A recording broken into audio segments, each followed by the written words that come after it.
Hey everyone, it's Alexander, the real Mr. Robinson. Welcome to the channel. This is my review for the 9th movie in the Friday the 13th series, Jason Goes to Hell, The Final Friday. It came out in 1993 and is the first Friday the 13th movie released by New Line Cinema after Paramount just gave up on the franchise and sold the rights, and the only Friday the 13th movie of the 90s. Yeah, back in the 80s, you'd get one movie practically every year, except for 83 and 87. And this time around, nope, just one Friday the 13th movie of the 90s. So in some of the previous videos, I talked about the timeline of the Friday the 13th series. So where does Jason Goes to Hell land? Really, who gives a shit at this point? I mean, the series has no regard for continuity at all. This movie doesn't even attempt to explain how Jason Voorhees is resurrected after the events of Jason Takes Manhattan. When the only thing that's been consistent about these movies is the axe mark in Jason's mask, that's pretty pathetic. So this movie starts off just like any Friday the 13th movie, really. It starts with a woman going to a cabin in the middle of the woods. She gets hunted down by Jason. He nearly kills her, but then all of a sudden you find out that this woman actually led Jason to an FBI trap where the FBI is just gunning down Jason, and they even call an air raid on Jason to where he is blown to smithereens.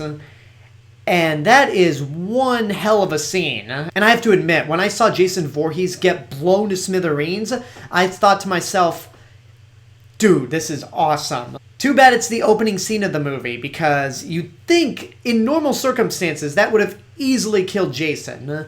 But instead we find out that Jason is actually this demon hellworm that goes from body to body possessing people, and he needs to be reborn if he possesses the body of a Voorhees. And on top of all that, the movie establishes that there's actually a Voorhees bloodline, and in order for Jason to truly be killed and sent back to hell, because he's never officially been killed before, a member of the Voorhees family has to stab him through the heart with a dagger, and that will officially send him to hell, living up to the movie's subtitle, The Final Friday, which is total bullshit because they made 3 more movies after this, including a crossover. So earlier this week, I reviewed Jason Takes Manhattan, and I kind of went on a rant about that movie because it's just all kinds of atrocious. And people have been telling me, oh, just wait till you get to Jason Goes to Hell. And I'm just sitting here going like, you guys are scaring me right now, because if I was so flabbergasted by how bad Jason Takes Manhattan was, I can't even imagine how terrible Jason Goes to Hell will end up being. So I saw the movie for the first time on Halloween night, and I gotta say, I didn't hate it. I don't think it's a good movie. There's absolutely nothing in this movie that will convince me that it's a good movie, all things considered. But I just didn't think it was god-awful. And I think the main reason for that is because this movie is so drastically different from all the others. But that's really a double-edged sword when you think about it, or machete in this case. Because on one hand, I do have to give this movie credit for attempting to do something different. Because with 8 movies prior to this one, the formula was there, and it got super stale super quick. As much as I like Jason Lives, that formula, no matter if they put Jason in New York City or a boat, or had him fight against a telekinetic girl, it really felt tired, it really felt cliched, and really not that special. So again, this movie comes in and does something drastically different, but on the other hand, it's so different and so weird that most of the time I forgot I was even watching a Friday the 13th movie. It's really hard to describe what kind of movie this is because it is so bizarre.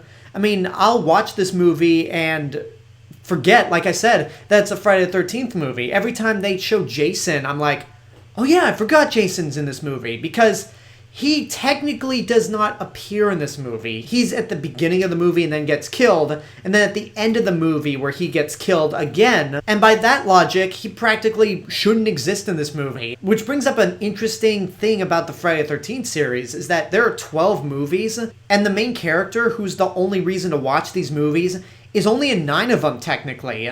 Because think about it. In the first Friday the 13th movie, he appears as a hallucination in kid form. And then in A New Beginning, he's dead.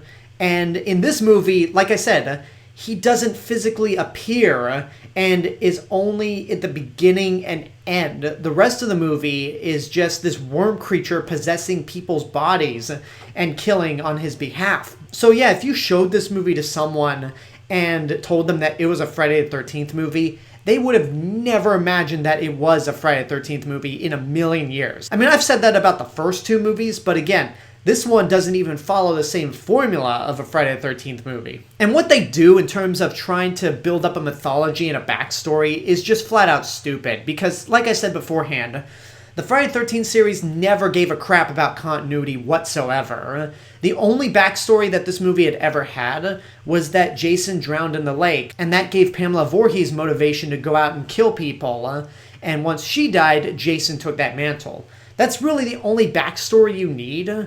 So all this nonsense here is just too much. Like, we never were aware of the existence of other Voorheeses. We were never told once that there was more to Jason's supernatural ability other than being a zombie. Like, it just comes out of nowhere. And it reminds me very much of Halloween: The Curse of Michael Myers, where that movie, as much as I hate that movie, it at least built upon a couple of other movies where they did establish a lore, and they attempted to explain why Michael Myers does the things that he does. I still hate it. I still think it's the worst Halloween movie, but at least there was some sort of backstory that you could build upon. This movie, I think, is more entertaining and not as terrible as Curse of Michael Myers, but it's more forced in terms of its backstory. And one of the more, I'll say, interesting retroactive explanations to this backstory that the director, Adam Marcus, came up with actually ties into one of the most confusing elements of this movie. There's a lot of Night of the Creep name game references going on, to where a lot of characters are named after horror icons. And one of the more in-your-face horror references is the fact that our main character comes across the Necronomicon from Evil Dead. And I was watching that going, hold up. Did you just sneak in the Book of the Dead from Evil Dead into a Friday the 13th movie and acted like it was nothing? No, we got to address that right now. We got to address that nonsense right there. So the thing that Adam Marcus said a couple of years ago was that, Jason Voorhees is actually a Deadite. This movie is part of the Evil Dead franchise, which explains why the Necronomicon was there, and Pamela Voorhees actually used it to resurrect his son back to life, and even Sam Raimi loved that idea. Meanwhile, every single horror fan out there is looking at that response and going, bullshit. That is such a bullshit argument right there. And honestly, it's a shame that Cabin in the Woods came out as late as it did, because this movie would have worked a lot better if it was in that Cabin in the Woods universe. Think about it. If we're going to try to establish that Jason Goes to Hell takes place within that universe, let's say that Jason Voorhees is one of the company's most valued possessions. They have several different clones of Jason Voorhees ready to go for different experiments, which explains why he looks so different in each movie, and why he comes back in this movie with no explanation from the last one. So when the FBI actually blows Jason up and disrupts this experiment, the company decides to send another Jason, but they need time. So instead, they put in a heart that contains a parasite that basically possesses people. But every single character in this movie who are pawns of this experiment think that it's Jason Voorhees, including Creighton Duke, who is probably one of the coolest characters in the series, but really doesn't do a whole lot, to be honest. And then at the end of the day, when the company is ready to go with their next copy of Jason Voorhees, that little demon worm goes back to the company via a portal through one of the Voorhees women's genitalia. Yeah, that's a thing that actually happens in the movie. Earlier in this review, I said that when Jason is in this worm form, he has to possess the body of a Voorhees in order to be reincarnated with the hockey mask. So for some reason, there's a Voorhees relative that gets killed halfway through the movie. Her dead body is in a basement somewhere where that worm is, and the worm enters through her vagina. And that's gross. I'll just leave it at that. So yeah, that's my crazy Cabin in the Woods / Jason Voorhees fanfic right there. And honestly, I think it makes a lot more sense than trying to connect this movie to Evil Dead. So this movie is a mess. But as I said before, I don't hate it. There's actually quite a bit about this movie that I liked. Like I said beforehand, I have to give some credit for the fact that it's such a different movie, and not the same formulaic movie that the last 8 were. The kills in this movie are actually top-notch, and the gore It's been a while since the Friday the 13th movies actually had any gore. Probably the goriest up until this point was in Jason Lives, when Jason punches the guy's heart out. And I don't know if Greg Nicotero actually worked on this movie himself, but I know in the credits his company was associated with it. And to basically have this generation's Tom Savini working on the effects, whether it was his company or himself, it makes the effects that much more convincing. There are 2 kills in this movie that are just flat out brutal. One of the kills is a weird body horror type kill where somebody who had just gotten possessed by Jason starts melting to the floor, and it's pretty grotesque. And the other kill is one that you can only see in the unrated version, where you have a couple in the middle of the woods having sex in a tent. The woman's on top. The fake Jason grabs a spear, stabs her through it, and then lifts the spear up and rips her in half. Or it's a signpost, but he pretty much uses it like a spear.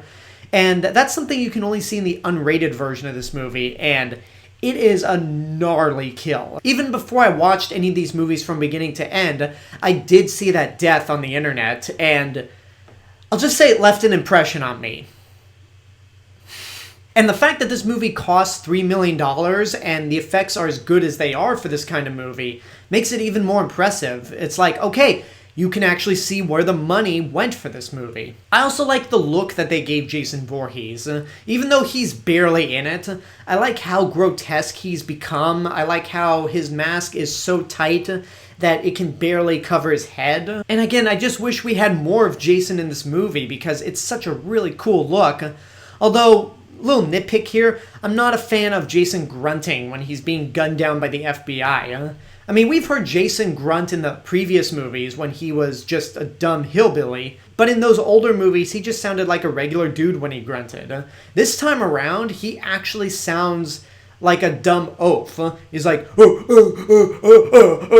and it's just so distracting and goofy, which, once again, there are a lot of unintentionally funny moments in this movie that you can't tell whether they're intentional or unintentional. And then there's the ending of the movie where you think it's all over. Jason's sent to hell. His mask is in the dirt. And then all of a sudden, Freddy Krueger's glove comes out of the dirt, grabs Jason's mask, and drags it down to hell. And that really was the equivalent of seeing the xenomorph skull in Predator 2, where it's only a matter of time before that crossover happens, even if in the case of Freddy and Jason, it took 10 years. But then again, it was a quicker wait than to see Alien vs. Predator.